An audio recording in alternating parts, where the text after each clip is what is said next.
One thing that can kill a short story fast is bad prose. Now, welcome to my short story series and the biggest and most common mistakes I see as a developmental editor. And if you're interested in the rest of the series, make sure to subscribe so you're notified when it comes out. In this video, I'm going to continue to analyze the Nebula nominee for Best Short Story that was published in Lightspeed magazine. It's by Matthew Kressel and it's called The Sounds of Old Earth. It'll be linked in the description below if you want to read along with me. Insufficient prose can come up in a lot of different ways, and the first thing I want to explore is when the writer doesn't give a good sense of setting with their writing. If your story feels like it's happening in a void, then it's going to be hard to get grounded and connected to the story as a reader. Providing small, vivid details about your setting is going to help them get immersed. This is particularly important in fantasy and sci-fi because these could be in worlds that are not like our own, so the readers need a little bit more details and vivid explanation as to what the setting actually is. And keep in mind, your setting can actually do a lot of work for the mood and tone of your overall story. So consider that and how you can bring elements of the environment or the setting into your writing so that it can help set the mood and tone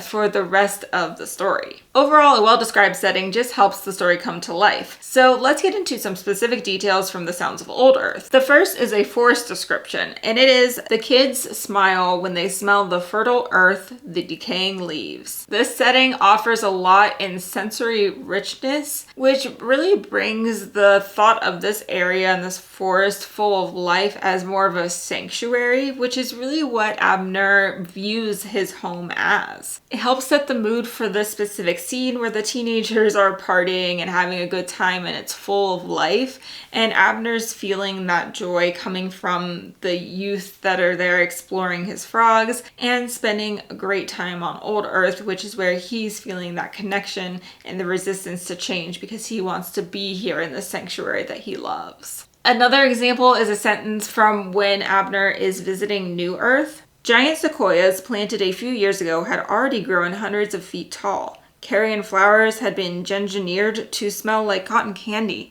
and the rains came precisely at 2 p.m. every day. I love the specificity in this sentence. It gives us a real sense of the setting. We're talking about these giant sequoias, and why it's so important is it highlights how the new technology on New Earth allows for rapid unnatural growth of trees that would normally take centuries to reach its heights. It shows the manipulation of nature and evokes a sense of unease about the artificiality of the world. And next we're talking about these flowers that smell like cotton candy, which is a striking and slightly unsettling image.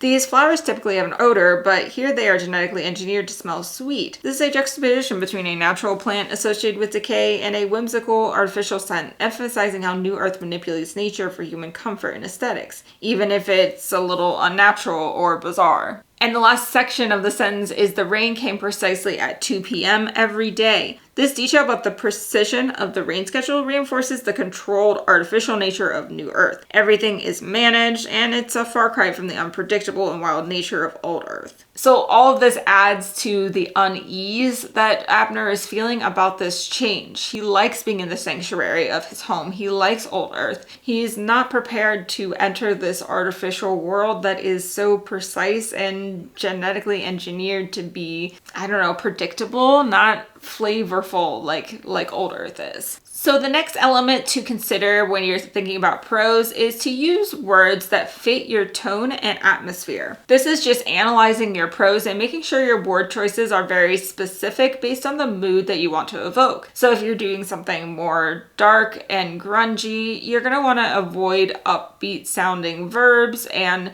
more exciting prose as you're trying to set that setting for the readers. And consistency in this tone is also important, so you'll want to do a check after you read your draft and pick out any words that just feel like a mismatch for the overall mood that you are trying to set with your short story. So taking a look at The Sounds of Old Earth, at the beginning of the story we get a lot of words like quiet, acid, empty, fog. This really conveys a sense of desolation and loss. Whereas when we shift to Abner's home, the word choice becomes more organic and uplifting. Words like fertile earth and ancient trees emphasizing his connection to nature. I also wanted to point out the use of slang in this short story. So there's about 7 or 8 slang words that are used, and it helps to bring the setting and make it feel really real. It's used in such a way that we can use context clues to figure out what this slang actually means. So some examples we have are Zen, but the NRDC laid me off 4 years back.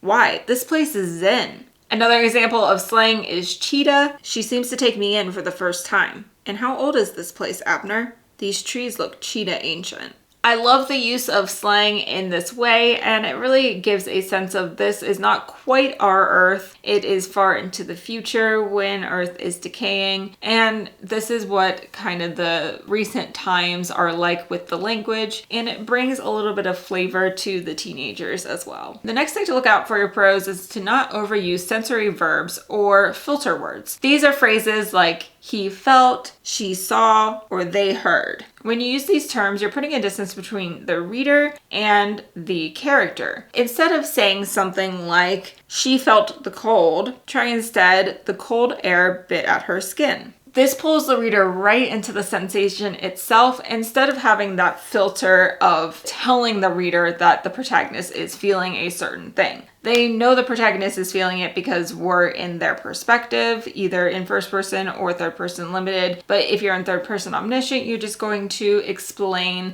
that that is the character in that specific section that you're talking about, which will be in prior context. So I've pulled 2 examples from The Sounds of the Old Earth. The first is a description of the frogs. The croaking rises to a din, and the kids pause and listen. Instead of using a direct sensory verb like they heard the frogs croaking, there is more depth and explanation that allows the sound to be the subject of the sentence, as it creates a more immersive description of the environment. The next example is the kids giggle as they leap over branches. This shows the kids' reaction to their environment, but it's not saying that Abner heard them giggle. It's just implied that he does hear them giggle because it's from his perspective. And this applies for all the point of views: first person, third person limited, and third person omniscient.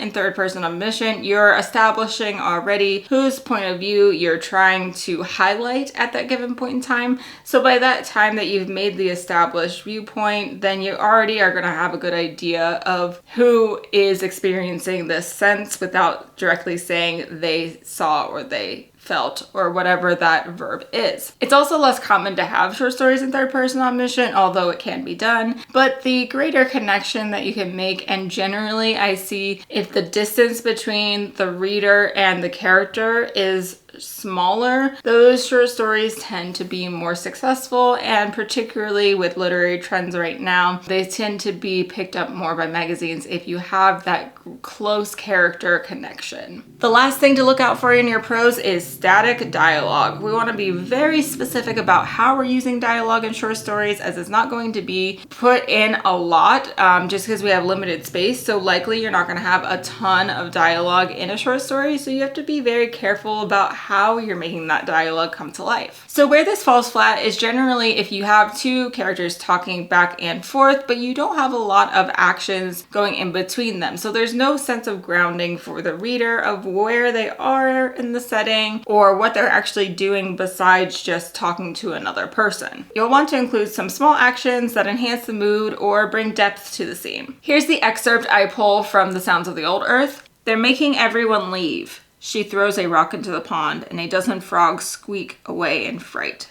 Please, I say, gently touching her arm. You'll scare them off. While Lynn and Abner are talking, her throwing the rock adds tension to the scene. It's also directly related back to what Abner really values, which is the old earth and what that can bring. Not only do these small actions ground the reader in what's happening and bringing the environment and setting into the dialogue for them to interact with, it's also making it more engaging and dynamic that we can picture what these characters are actually doing. Gently touching an arm, tossing a rock, these things add to our vision of what's happening in this scene. It brings things to life that makes it more entertaining to read through the story. Now, if you're enjoying the series so far, you might enjoy my free short story worksheet linked below. It's about the top about biggest mistakes that I see writers make in short stories and specific exercises of how to tackle those. And the one for prose is really good. I love this exercise. It always helps me in my own writing. And when I'm working with clients, I love to do this exercise as well if there's anything